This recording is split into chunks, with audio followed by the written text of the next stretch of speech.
வணக்கம் நட்பூக்களே. நிலா கிருஷி தமிழ் நாவல்ஸ் சேனலுக்கு உங்களை அன்புடன் வரவேற்கிறேன். கதை உங்களுக்கு பிடிச்சிருந்தா please like, share and subscribe. And உங்களுடைய கருத்துக்களை கண்டிப்பாக தெரிவியுங்க.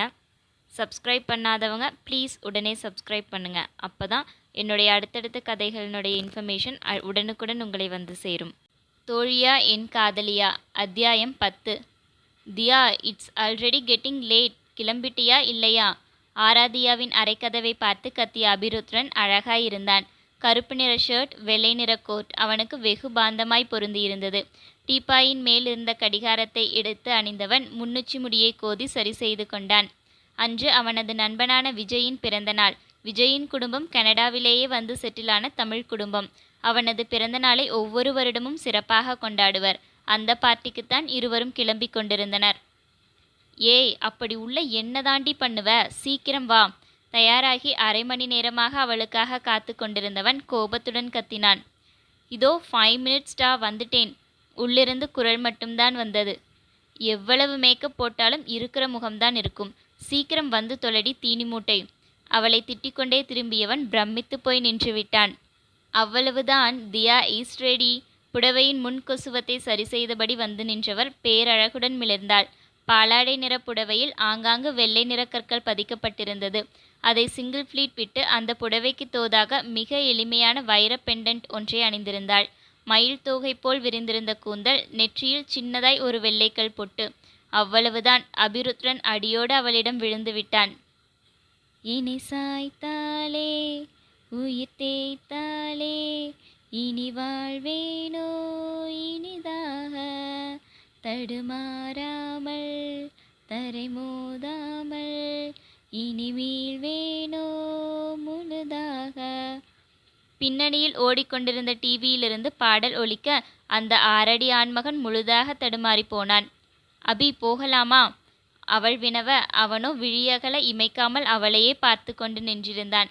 அதுநாள் வரை இப்படியொரு உணர்வை அவன் உணர்ந்ததில்லை. அவனது இதயம் தடுமாறி தடம் புரண்டு அவள் காலடியில் விழுந்தது. அழகாக, மிக அழகாக அவள் அவனது காதல் இதயத்தில் ஏறி கர்வமாக அமர்ந்து விட்டாள். ஹே அபி, என்னாச்சு உனக்கு? அருகில் வந்து அவள் அவனை உலுக்கவும் தான் அவன் தன்னிலைக்கே வந்தான். ஆ, என்ன? கனவிலிருந்து விழித்தவனைப் போல அவன் பேச, என்ன என்ன, நான் போகலாமான்னு கேட்டுட்டே இருக்கிறேன், நீ பேயடிச்ச மாதிரி நின்றுக்கிட்டு இருக்க. அவள் பேச பேச கூட இணைந்த அபிநயம் பிடித்த அவளது விழிகள் அவனை காந்தம் போல் இழுத்தன. பேய் தான் அடிச்சிருச்சு, அழகான பேய். அவன் வாய்க்குள் முணுமுணுக்க நல்ல வேளை அவள் காதில் விழவில்லை. சரி, நான் கார்ல வெயிட் பண்றேன், வீட்டை லாக் பண்ணிட்டு வா. உத்தரவிட்டு விட்டு முன்னே சென்றவளை சிறு புன்னகையுடன் ரசித்தான் அவன். பின் குறுஞ்சிரிப்புடன் பின்னந்தலையை தட்டி கொண்டவன் எதையோ நினைத்தவனாய் தலையை உலுக்கியபடி அவளை பின்தொடர்ந்தான். காரை ஓட்டிக்கொண்டிருக்கும் போதும் அடிக்கடி திரும்பி அவளை பார்த்து கொண்டே வந்தான். எப்பொழுதும் எதையாவது பேசிக்கொண்டே வருபவன் அன்று அமைதியாக வரவும் அவள் குழப்பத்துடன் அவனை பார்த்தாள். என்னாச்சுடா உனக்கு? ஏன் இவ்ளோ அமைதியா வர்ற? அவள் வினவ திரும்பி அவளை மேலிருந்து கீழாக பார்வையிட்டவன் சும்மாதான் என்று பெருமூச்சு விட்டான். அப்பா, ஆளே அசரடிக்கிற அழகு. நம்ம தீனிமூட்டை எப்போ இவ்வளவு அழகா மாறினா? அடிக்கடி அவளை திரும்பி நோட்டமிட்டவனின் பார்வை காதல் பார்வையிலிருந்து மோக பார்வையாக மாற ஆரம்பித்தது. பிறை நெற்றி, அதில் விளையாடிய கற்றை கூந்தல், ஆழ்கடலாய் இழுக்கும் கருவண்டு விழிகள், கூர்நாசி, செங்காந்தலாய் சிவந்து பளபளத்த இதழ்கள். அவளது இதழ்களில் அவனது பார்வை ஓரிரு நிமிடம் அதிகமாகவே தங்கியது. இவன் பார்த்து கொண்டிருக்கும் போதே அவள் தன் இதழ்களை ஈரப்படுத்தி கொள்ள அவன் எச்சில் விழுங்கி கொண்டான். சங்கு கழுத்து. அதற்கு கீழ் பார்வையை இறக்கியவன் சட்டென்று தன்னை சுதாரித்து கொண்டவனாய் பார்வையை திருப்பி கொண்டான். கடவுளே, என்ன மாதிரியான உணர்வு இது? நானா என் தியாவை தப்பான கண்ணோட்டத்தில் பார்க்கிறேன்? தலையை ஒரு கையால் அழுந்த கோதி கொண்டான். பார்ட்டி நடக்கும் ஹால் வந்துவிட, நீ பார்க் பண்ணிட்டு வா அபி, நான் உள்ளே போறேன் என்றபடி இறங்க போனவளை 1 செகண்ட் என்று அவனது குரல் தடுத்தது. என்ன என்பதாய் தன் முகத்தை ஏறிட்டவளின் விழிகளோடு தன் விழிகளை கலந்தவன், you are looking so beautiful. ஏனோ அவனது குரல் கரகரத்தது. அவனது இந்த பார்வையும் இந்த குரலும் அவளுக்கு புதிதாக தெரிந்தது. இதுநாள் வரை இப்படியெல்லாம் அவன் அவளது அழகை பற்றி விமர்சித்ததில்லை. அவளுக்கு எதுவோ வித்தியாசமாகப்பட்டது. ஒரு நிமிடம் குழப்பத்துடன் விழிகளை சுருக்கியவள் ஒன்றும் பேசாமல் மெலிதாக புன்னகைத்துவிட்டு காரில் இருந்து இறங்கினாள். காரை பார்க் செய்துவிட்டு உள்ளே நுழைந்தவனை அவனது நண்பர்கள் குழு சுற்றி கொண்டது. என்னடா அர்த்தநாரீஸ்வரா, நீ மட்டும் தனியா வர்ற? கதிர் வினவ, அர்த்தநாரீஸ்வரனா, யாரது? புரியாமல் பார்த்தான் அபி. அதுதான்டா, என்னில் பாதி பார்வதி தேவின்னு சிவபெருமான் சொன்ன மாதிரி அபிருத்ரனுடைய பாதி ஆராதியா தேவின்னு ஒருத்தி ஒட்டுப்புல் மாதிரி உன் கூடவே சுத்திட்டு இருப்பாளே, அவளை கேட்டேன். கதிர் சீரியஸாக முகத்தை வைத்துக்கொண்டு கூற நண்பர்கள் அனைவரும் பொங்கிச் சிரித்தனர். டேய், உன்னை கழுத்தை நெரிப்பதைப் போல் கைகளை கொண்டு சென்ற அபியை புகழ் அடுத்து கூறிய வார்த்தைகள் தடை செய்தன. அது சரி, நீ சொன்னதெல்லாம் அந்த காலம். இப்போதான் அவள் சித்தார்த் கூட கமிட் ஆகிட்டாளே. இதோ இப்ப கூட பாரு, சித்தார்த் கூட தான் பேசிட்டு இருக்கிறா. புகழ் சுட்டிக்காட்டிய திசையில் சித்தார்த்தும் ஆராதியாவும் நின்றிருந்தனர். அவன் எதுவோ கூற அதற்கு அவன் முகம் பார்த்து அழகாக புன்னகைத்து கொண்டிருந்தாள் அவள். அபிருத்ரனின் மனதில் சுரீரென்று மின்னல் அடித்தது. ஆணியில் அடித்தாற்போல் அவனது புத்திக்கு ஒன்று தெள்ளத் தெளிவாக விளங்கியது. அது அவன் ஆராதியாவை காதலிக்கிறான் என்பது. ஆம், அவன் புரிந்து கொண்டான். எந்த நிமிடம் அவளை முதன்முதலாக புடவையில் பார்த்து மயங்கி நின்றானோ அந்த நொடியிலும், இதோ இப்பொழுது சித்தார்த் முகம் பார்த்து அவள் புன்னகைக்கும் நொடியிலும் அவன் உள்ளங்கை நெல்லிக்கனியாய் உணர்ந்து கொண்டான் அவன் அவளை காதலிக்கிறான் என்று. அவர்கள் இருவரையும் ஒன்றாக பார்க்கும்போது மனதில் வலி எழுகிறதே, அது காதல் தந்த வலிதான் என்பதை புரிந்து கொள்ள அவனுக்கு இவ்வளவு நாட்கள் பிடித்திருந்திருக்கிறது. நீ ஏண்டா இப்படி பேயரஞ்ச மாதிரி நிற்கிற? வா, நாம அந்த பக்கம் போகலாம். தியாவையும் சித்தார்த்தையும் பார்த்தபடி நின்றிருந்த அபியை உலுக்கினான் சரண். தியா, அவனது கைகள் அவள் நின்ற திசையை சுட்டிக்காட்டியது. அவங்க லவ்வர்ஸ், அவங்க ப்ரைவசியில் நாம தலையிடக்கூடாது. நமக்கான ப்ரைவசியா சரக்கு செக்ஷன் இருக்குது, நாம் அங்கே போகலாம். Come on boys. அனைவரும் அவ்விடத்தை விட்டு நகர முயல அபிருத்ரன் மட்டும் அசையாமல் அங்கேயே நின்றிருந்தான். டேய், என்னடா ஆச்சு? புகழ் அவனை உழுக்க. மச்சான், ஐ லவ் ஹர்டா.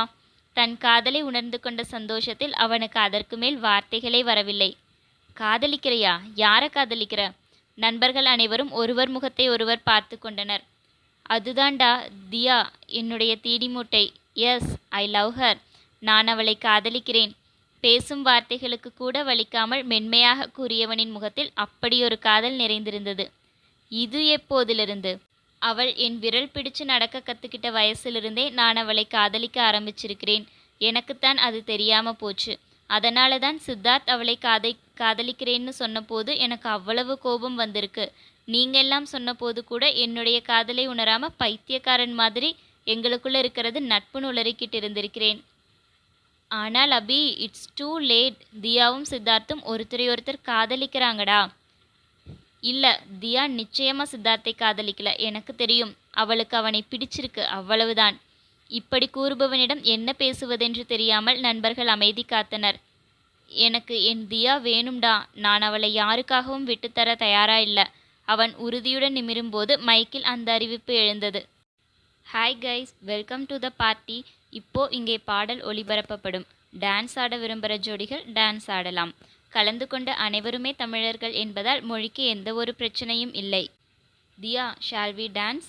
சித்தார்த் தனது கையை நீட்டி அவளிடம் கேட்டுக்கொண்டிருக்கும் போதே அபிருத்ரன் அவர்களை நெருங்கிவிட்டான். Come on Diya, let's we dance. அந்த பக்கம் அபிருத்ரன் கையை நீட்ட அவள் திண்டாடி போனாள். யார் பக்கம் செல்வது என்று தெரியாமல் அவள் விழித்து கொண்டிருக்க சித்தார்த் அமைதியாக தன் கையை விலக்கி கொண்டான்.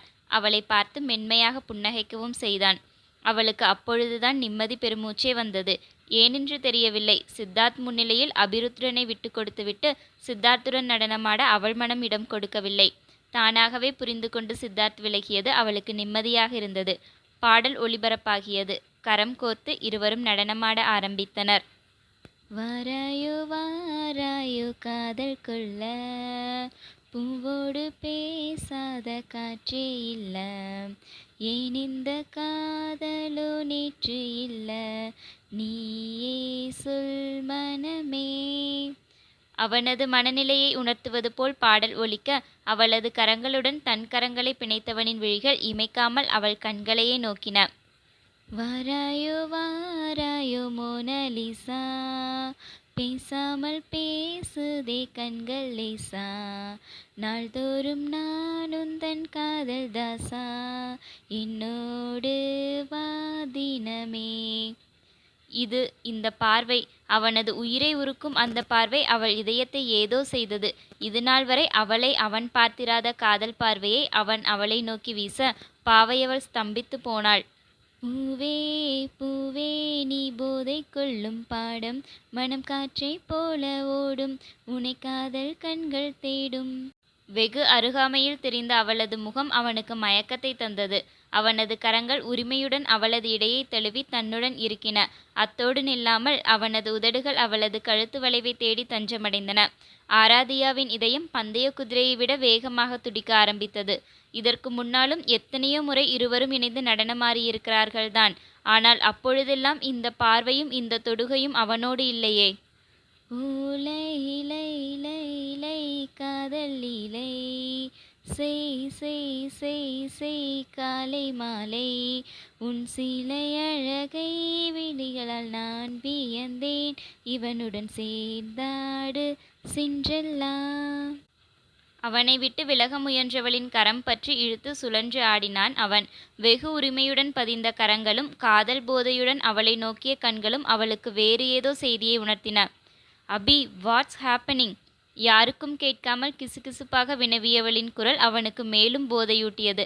அவன் இன்னும் தன்னெருக்கத்தை அதிகப்படுத்தினான். சுற்றி நின்று பார்ப்பவர்களுக்கு அவர்கள் சாதாரணமாக நடனமாடுவதைப் போல்தான் தோன்றியது. அதனால் சித்தார்த்தும் அவர்களை தவறாக எடுத்துக்கொள்ளவில்லை. ஆனால் இவ்வளவு காலம் ஒன்றாய் வளர்ந்தவள் கண்டு கொண்டாள் அவனது மாற்றத்தை. நீயே நீயே அந்த ஜூலியட்டின் சாயல், உன் தேகம் எந்தன் கூடல், இனி தேவையில்லை ஊடல். தீயே தீயே நான் தித்திக்கின்ற தீயே, இனி முத்தமிடுவாயே, இதழ் முத்து குளிப்பாயே. இளரோஜா வண்ணத்தில் பூத்திருந்த அவளது இதழ்கள் அவனை வாவென்று அழைத்தன. சுற்றியிருந்த சூழ்நிலையை ஒரு கணம் மறந்தவன் தன் விழிகளை மூடி அவளது இதழ்களை நோக்கி குனிந்தான். ஆராதியாவால் அவள் கண்களையே நம்ப முடியவில்லை. என்னுடைய அபியா இது? அவளது மனதில் சித்தார்த் கூறிய வார்த்தைகள்தான் ஒலித்தன. அபி உன்னை பார்க்கும் பார்வையில் காதல் இருக்குது. அவளது உலகமே ஸ்தம்பித்து விட்டதைப் போல் உணர்ந்தாள். இல்லை, இவனை விலக்கி ஆகணும். அவனை விட்டு விலக முயன்றவளால் துளி கூட நகர முடியவில்லை. அந்த அளவிற்கு அவன் அவளை இறுக்கி பிடித்திருந்தான். அவ்வளவுதான். இருவருடைய இதழ்களுக்கும் இடையில் நூலளவு இடைவெளிதான். சற்று குனிந்தாலும் முத்தமிட்டு விடலாம் என்ற நிலையில் பாடல் முடிய சுற்றியிருந்தவர்களின் கரகோஷம் அவனை நினைவுக்கு கொண்டு வந்தது. நிறைய ஜோடிகளுக்கு நடுவில் இவர்கள் நின்றதால் இவர்களது நிலையை யாரும் பார்த்திருக்க வாய்ப்பில்லை. தலையை உலுக்கி தன் நினைவுக்கு திரும்பியவன் அவசரமாக ஆராதியாவை நிமிர்ந்து பார்த்தான். அவளது விழிகளில் கண்ணீர் குளம் கட்டியிருக்க பார்வையோ அவனை வெறித்தது. அவளது விழிகள் அவனிடம் 1000 கேள்விகளை கேட்டு அவனை குற்றவாளி கூண்டில் ஏற்றியது. சே! நெற்றியில் அரைந்து கொண்டவனுக்குள் குற்ற உணர்வு தலை தூக்க அவன் வேகமாக அங்கிருந்து அகன்றான்.